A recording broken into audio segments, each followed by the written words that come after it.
فلسفے کے ذریعے سے کھولا نہ کھول سکتا ہے، نہ سائنس کے ذریعے سے کھولا نہ کھول سکتا ہے۔ انجینئر جانتا ہے اس کو کام کرنا ہے، اس کو کام لینا ہے، جس طریقے سے چاہتا ہے وہ اپنی حکمت کو خود سمجھتا ہے۔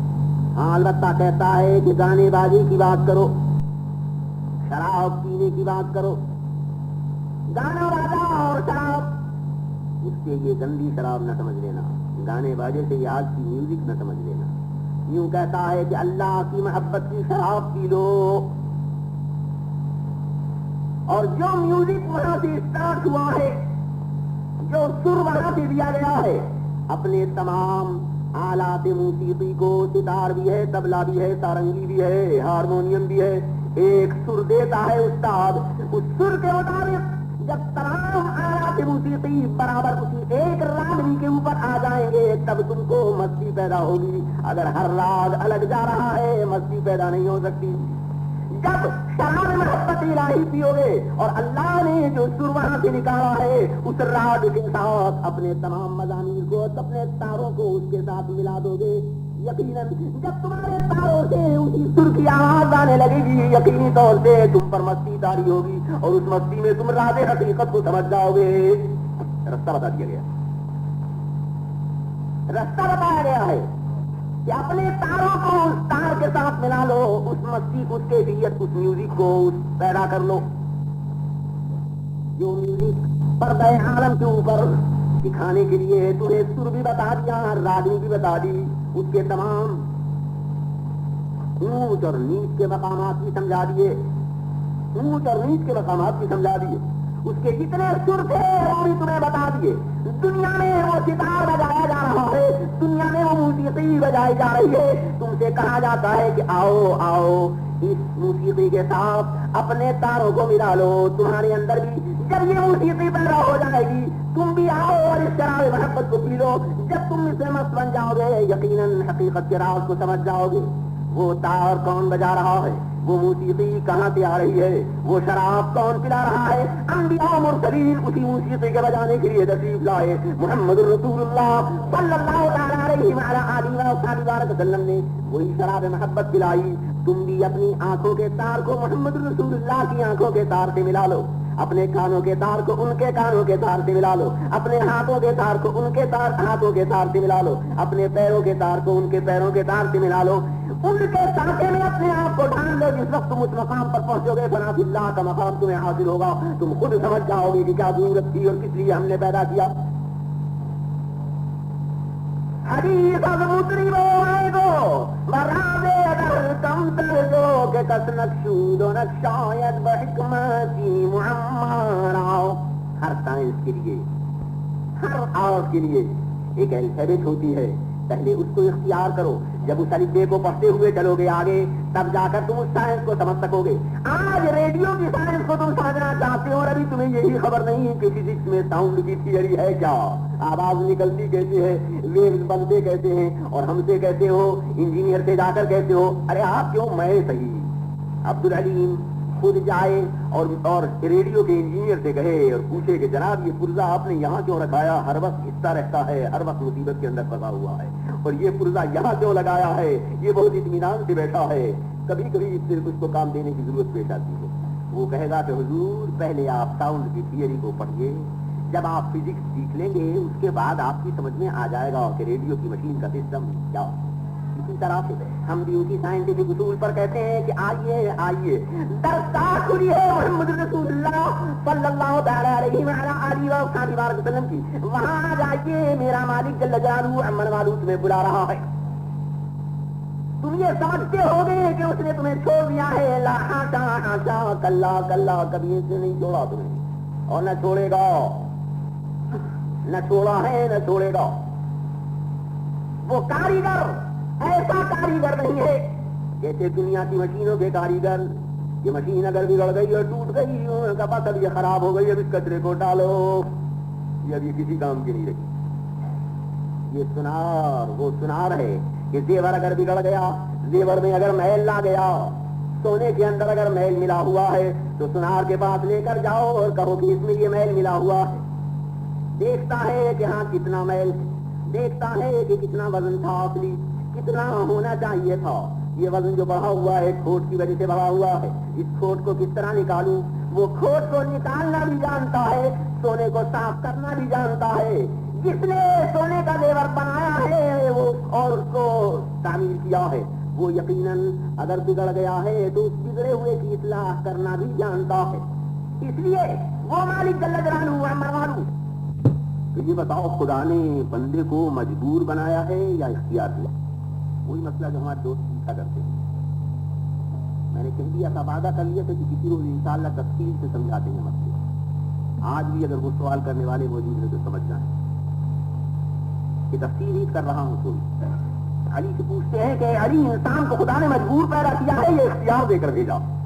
حضرت مولانا کائنات ارشاد فرماتے ہیں باب علم خدا ہے، حضور ارشاد فرماتے ہیں انا مدینۃ العلم وعلی بابها، میں تو علم کی بستی ہوں اور علی اس کے دروازے۔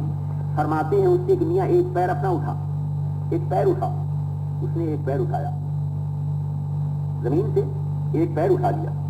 آپ ارشاد فرماتے ہیں کہ دوسرا بھی اٹھائیے۔ علی دوسرا کیسے اٹھاؤں؟ ایک اٹھا سکتا ہوں، دوسرا کیسے اٹھاؤں؟ فرمایا بس مسئلہ حل ہو گیا۔ اتنا اختیار دیا ہے کہ ایک پیر اٹھا سکتے ہو اور اتنا مجبور پیدا کیا ہے کہ دوسرا نہیں اٹھا سکتے۔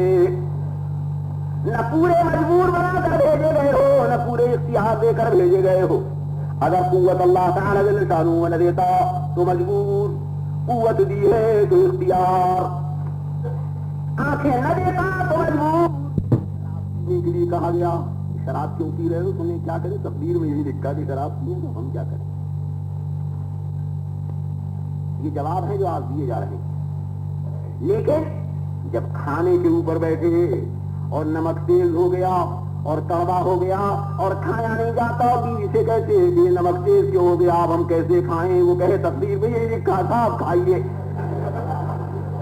تو وہاں آپ کی گاڑی نہیں چلتی، وہاں لونے کے لیے تیار ہو جاتے ہیں، وہاں تو لونے کے لیے تیار ہو جائیں گے کہ تم نے کیوں تیز نمک ڈالا، پرانا کھانا کیوں نہیں پکایا؟ سبحان اللہ، وہاں تو خفگی ہے اور یہاں اپنے لیے فرماتے ہیں کہ تقدیر میں ہوگا تو نماز پڑھ لیں، تقدیر میں ہوگا تو روزہ رکھ لیں۔ صبح کو ناشتہ کرنا ہے، کھانے کی فکر ہے، بیوی گھر میں کھانے کو مانگ رہی ہے، بال بچے رو رہے ہیں، اب جو بیپار کرنے کے لیے نکلے ہو، اب جو تدبیریں کر رہے ہو کہ یہاں سے مال خریدوں، وہاں بیچوں، بلیک مارکیٹ کروں، اس کو دھوکہ دوں، اس کو دھوکہ دوں، شکر کا آج کل کال ہو رہا ہے، جس طرح سے ملے مخلوق خدا بھوکی مرے تو پرواہ نہیں، لیکن میرے پاس تو ٹکے آ جائے، اس معاملے کے اندر تقدیر نہیں، یہاں تو کوشش کی جائے گی، اور نماز کے لیے تقدیر نہیں تھا، روزہ جب تقدیر میں ہوگا تو کر لیں گے۔ اس کا جواب حضرت مولانا کائنات نے سمجھا دیا کہ اتنا اختیار دیا گیا ہے کہ ایک پیر اٹھا سکتے ہو، اتنے مجبور ہو کہ دوسرا نہیں اٹھا سکتے۔ جب تک کھٹے میٹھے میں تمیز کر رہے ہو، کالے گورے میں تمیز کر رہے ہو، زمین اور آسمان میں تمیز کر رہے ہو، تو اس کے کیا معنی کہ ان چیزوں میں تو آپ تمیز کریں اور جو اصل چیز ہے اس کے اندر آپ تمیز نہ کریں۔ اگر ایسی ہی لڑائی کی ٹھانی ہے اور عقل سے کام لینا ہی نہیں چاہتے تو قصہ سنائیں گے آپ کو، مگر معاف کیجیے زیادہ کہتے لگا کر ہنسیے نہیں۔ حضرت جلال الدین رومی رحمۃ اللہ تعالی علیہ کو سب دنیا جانتی ہے، دنیا اسلام کے بڑے صوفی سے، صوفیوں کے سردار، اور بڑی مشکل یہ ہے کہ اس تقدیر کے مسئلے میں زیادہ تر صوفیوں ہی کو بدنام کیا جاتا، اور لوگ یوں ہی کہہ دیا کرتے ہیں کہ یہ مولوی خواہ مخواہ بہکاتے رہتے ہیں، اصل نکتے تو درویش لوگ جانتے ہیں، صوفی لوگ جانتے ہیں، اور میاں نکتے کی بات یہی ہے بس کہ تقدیر میں جو لکھا ہے وہ ہو رہا ہے، ہو رہا۔ معاذ اللہ لوگ گمراہ ہوتے چلے جائیں اور وہ کہتے ہیں کہ تقدیر میں یہ لکھا۔ یقیناً تقدیر کے معنی کو سمجھا دیا میں نے اچھی طرح سے کہ وہ علم الہی ہے، لیکن اس علم الہی کے مطابق ہم اب تم مکلف بنائے گئے ہیں، اما شاکرا و اما کفورا۔ اور اب آگے سنو، حضرت سید عبد القادر صاحب مجد اللہ العالی نے جن آیات طیبات کو تلاوت کیا بعد میں اس نے بتا دیا اور سنا دیا کہ انا اعتدنا للکافرین سلاسل اغلالا وسعیرا۔ تو چونکہ صوفیوں کو بہت زیادہ بدنام کیا جاتا ہے، اس لیے صوفیوں کے گرو صوفیوں کے امام مقتدا وحدت الوجود کے مسئلے کے دنیا میں پرچار کرنے والے، تبلیغ کرنے والے حضرت سرکار جلال الدین رومی رحمت اللہ تعالی علیہ نے جہاں اس مسئلے کو بیان فرمایا ہے وہاں ایک واقعہ لکھا، بڑا دلچسپ واقعہ، یاد رکھنا لیکن ہنسنا نہیں زیادہ. کہتے ہیں کہ آیا کے برس بالائے درا نیف شندو میں وارا دودانا صاف. ایک چور صاحب گھر سے نکلے اور ایک باغ میں پہنچے. ایک فارمر نے بڑا اچھا باغ لگا رکھا تھا، بڑے عمدہ عمدہ میوے لگے ہوئے تھے. یہ چور صاحب بہادر پہنچے اور یہ ایک درخت کے اوپر چڑھ گئے اور درخت پر چڑھ کر اطمینان سے انہوں نے میوے کھانے شروع کیے. توڑ توڑ کر میوے کھاتے بھی جا رہے ہیں اور جھولی میں بھرتے بھی جا رہے ہیں، باسکٹ کے اندر بھرتے بھی جا رہے ہیں کہ جب چلے تو گھر والوں کے لیے بھی لے جائیں. چوری ہو رہی. مالی بیچارہ کہیں ادھر ادھر کو ہوگا گارڈنر، واچ میں مالک صاحب اتفاق سے ٹہلنے کے لیے شام کا وقت اپنے باغ میں آ گئے. انہوں نے جو دیکھا کہ ہماری لگائی ہوئی کھیتی، ہمارے لگائے ہوئے میوے، ہمارا باغ، واچ مین ہے نہیں، تو چور صاحب چڑھ گئے ہیں اور بھر رہے ہیں. لیکن بھارتیوں کا عزت والا بڑا آدمی تھا، اسے تھوڑے سے میوے کی کیا پرواہ ہوتی. اس نے اپنی عزت اور شرافت کے مطابق چور صاحب سے کہا دنیا کیا کر رہے تھے؟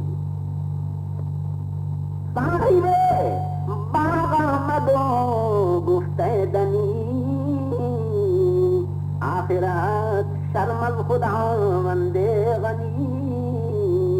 ارے ہم نہ تھے تو خدا تو دیکھ رہا تھا، خدا سے شرمائے ہوتے. کیا کر رہے؟ اس کا مطلب تو یہ تھا کہ بات شرافت سے کہہ دی، اپنے آپ اتر کے بھاگ جائے تو سخت.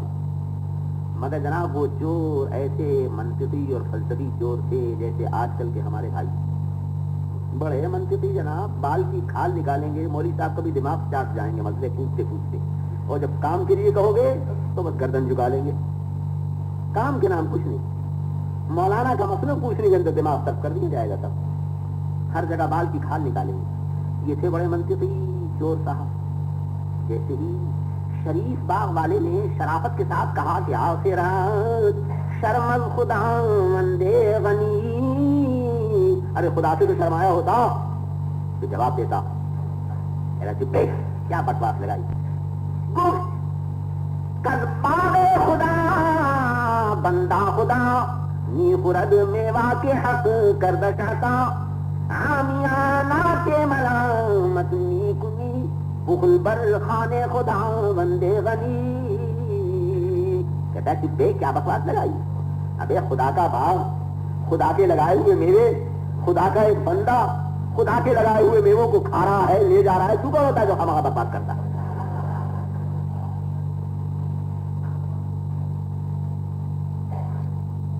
باغ والا سمجھا کہ یہ تو بڑے فلسفی صاحب ہیں، بڑے فلسفی ہیں، تقدیر کا مسئلہ لیے ہوئے ہیں. خدا کا باغ، خدا کے میوے، خدا کا بندہ. آواز دیتا ہے گاٹ اپنے مالی کو، نوکر کو،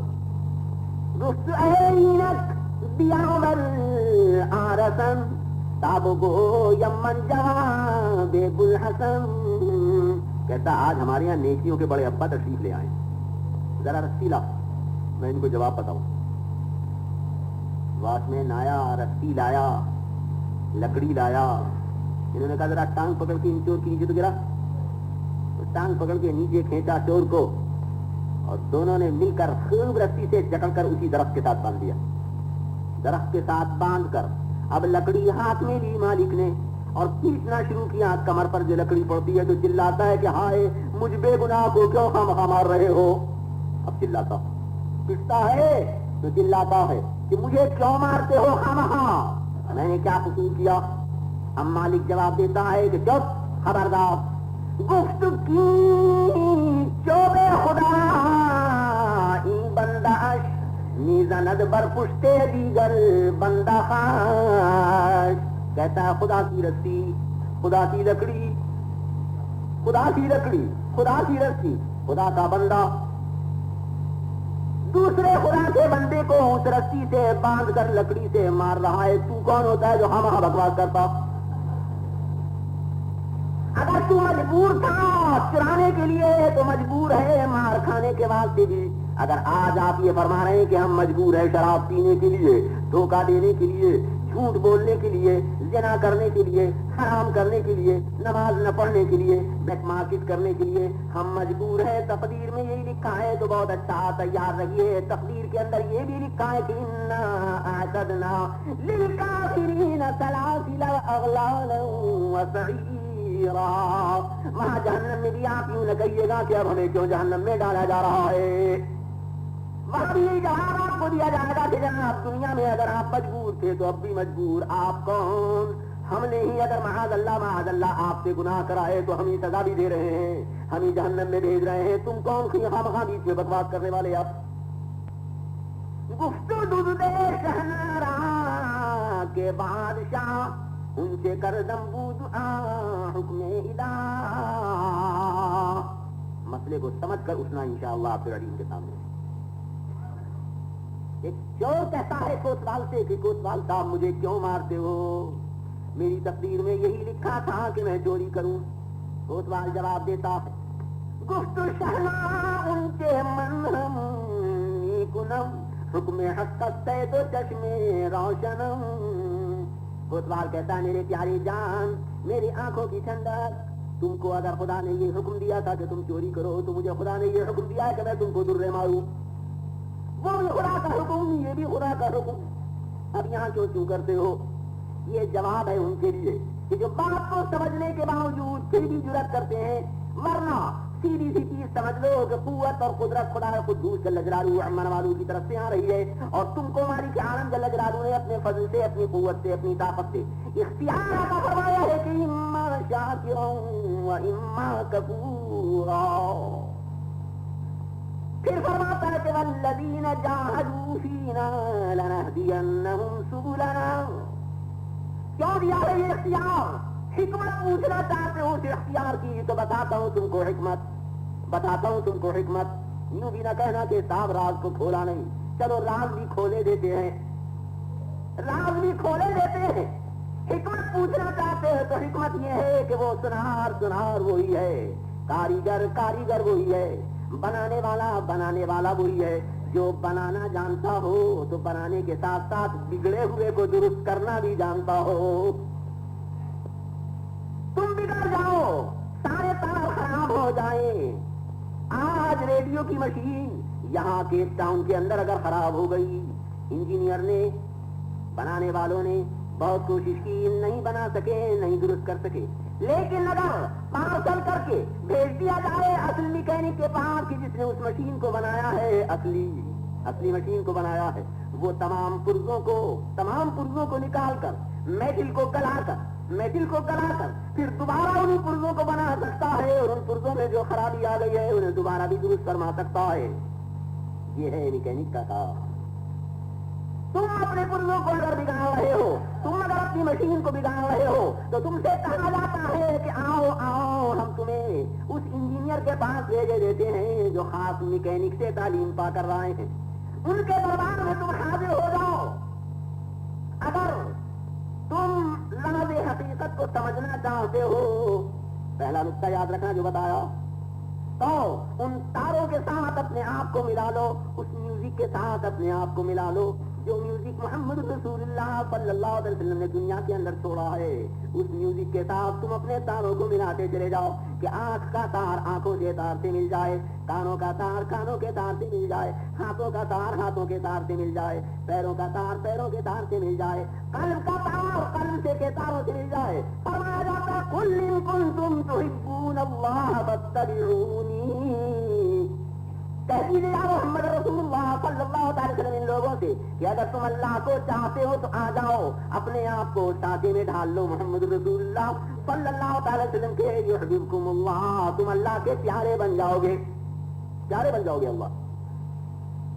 رستہ بتایا جاتا ہے تم کو اور دعوت دی جاتی ہے، اور وہی دعوت دینے کے لیے عبد العلیم بھی آ رہا ہے، وہی دعوت دینے کے لیے تمام اولیاء اللہ آ رہے ہیں، وہی دعوت دینے کے لیے علماء امت محمد رسول اللہ آ رہے ہیں، وہی دعوت دینے کے لیے انبیاء و مرسلین ہر قرن ہر زمانے کے اندر آتے رہے، اور اب قیامت تک کے لیے انبیاء و مرسلین کا سلسلہ بند ہوا. لیکن العلماء ورثۃ الانبیاء، علماء وارث انبیاء و مرسلین تھے.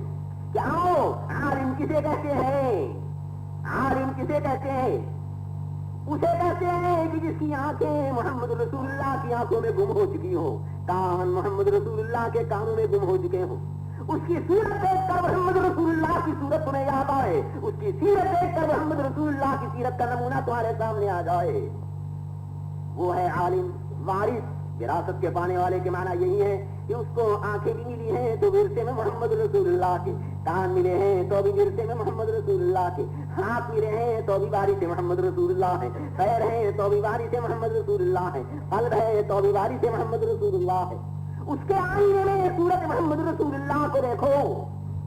وہ اب تم کو بلا رہے ہیں اور یہی کہہ رہے ہیں کہ نیزے تارو نیزے چوبو نیزے پوس خود بخود می آیدی آواز دوست. یہ دوست کی آواز اپنے آپ آ رہی ہے.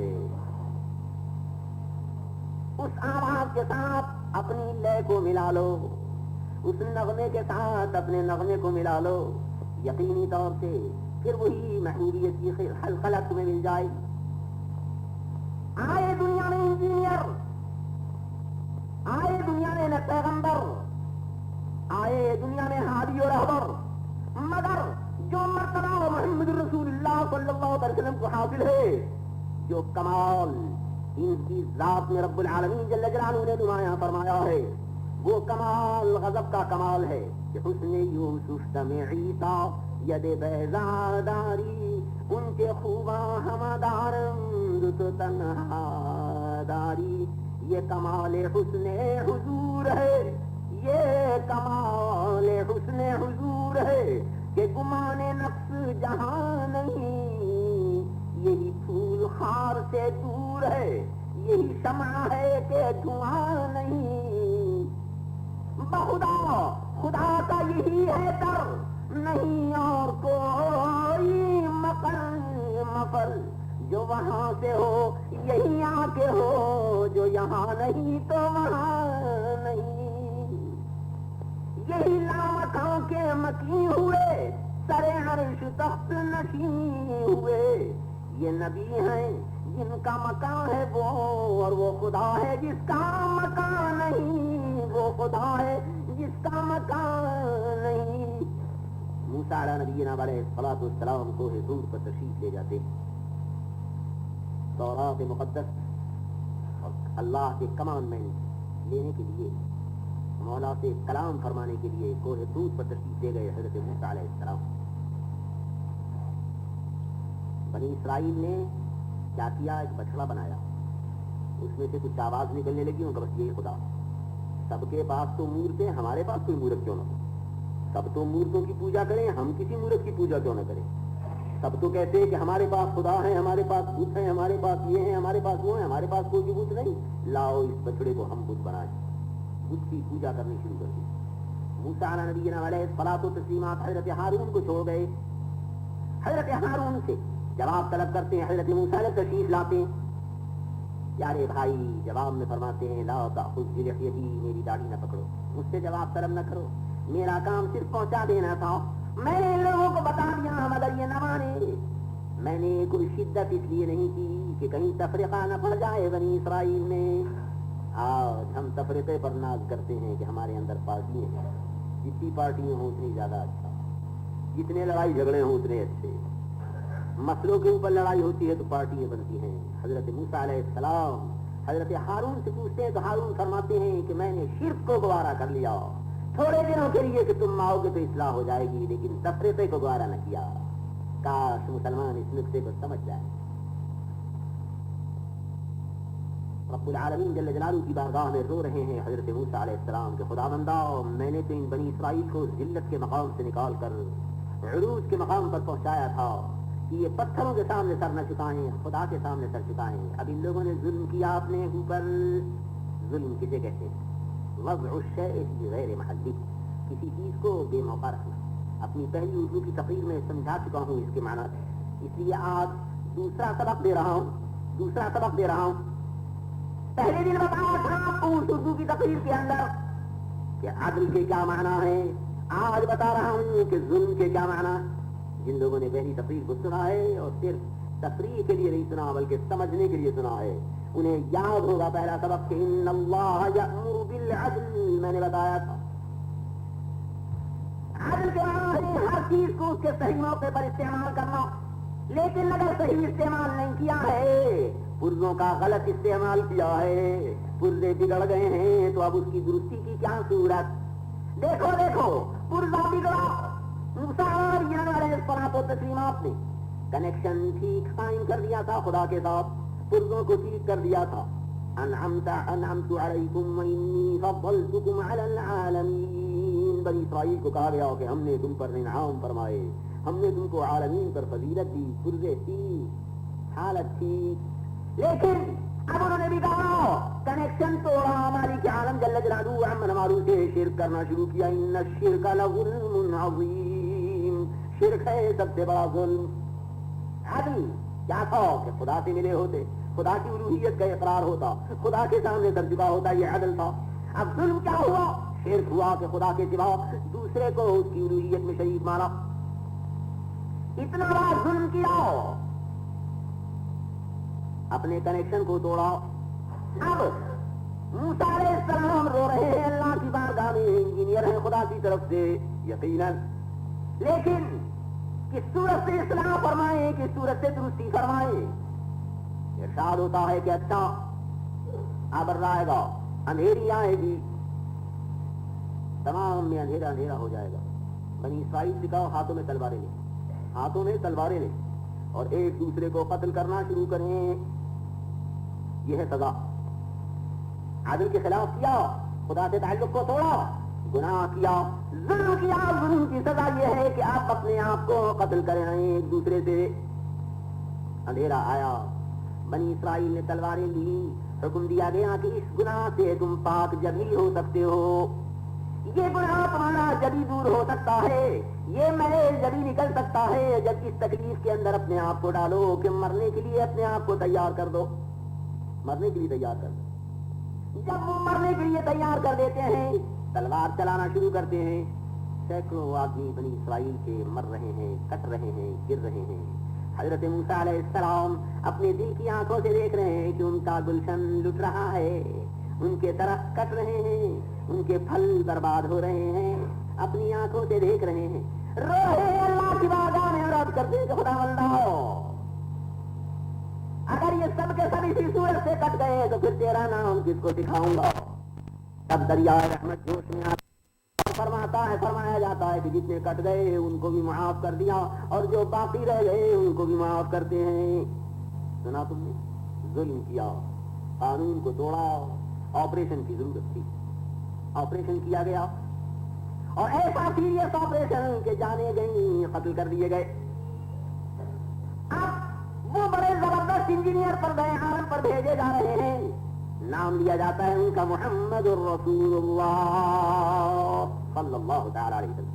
اور دنیا سے کہا جاتا ہے کہ وَلَوْ أَنَّهُمْ إِذْ ظَلَمُوا أَنفُسَهُمْ جَاءُوكَ یا رسول اللہ، یہ لوگ اپنی جانوں پر کتنے ہی ظلم کیوں نہ کر لیں، لیکن دواخانہ بتایا جاتا ہے ان کو، ہاسپٹل بتایا جاتا ہے ان کو، شفا خانہ تلقین کیا جاتا ہے ان کو، اور ایسے زبردست ڈاکٹر کے پاس انہیں بلایا جاتا ہے جو ان کا ٹریٹمنٹ سیکھ چکا ہے رب العالمین جل جلالہ عمن والوں سے. اور ترکیب بتائی جاتی ہے کہ تم نے اپنے آپ کو کتنا بھی کیوں نہ بگاڑ لیا ہو، کتنے بھی داغ گناہوں کے تمہارے قلب کے اوپر کیوں نہ لگ گئے ہو، کیسی بھی تم نے صورت کیوں نہ بگاڑ لی ہو، آ جاؤ دربار محمد رسول اللہ صلی اللہ علیہ وسلم میں حاضر ہو جاؤ. اور یہاں حاضر ہو کر فاستغفر اللہ سے اپنے گناہوں کی مغفرت مانگو. ریئلائز کرو اس چیز کو، محسوس کرو اس چیز کو کہ یقیناً ہم نے گناہ کیا، ہم نے قانون کو توڑا. واستغفر لهم الرسول. ایک طرف تم اپنے گناہوں کو محسوس کرتے ہوئے اللہ کے سامنے استغفار کرو، دوسری طرف محمد رسول اللہ صلی اللہ تعالی وسلم بھی تمہارے لیے استغفار فرمائیں تو لوجدوا اللہ توابا رحیما، یقیناً تم اللہ کو توبہ قبول کرنے والا اور رحم کرنے والا پاؤ گے. ضرورت کیا ہے؟ سونے میں میل مل چکا ہے، سونے میں میل مل گیا، اب سنار کے پاس لے کر جاتے ہو،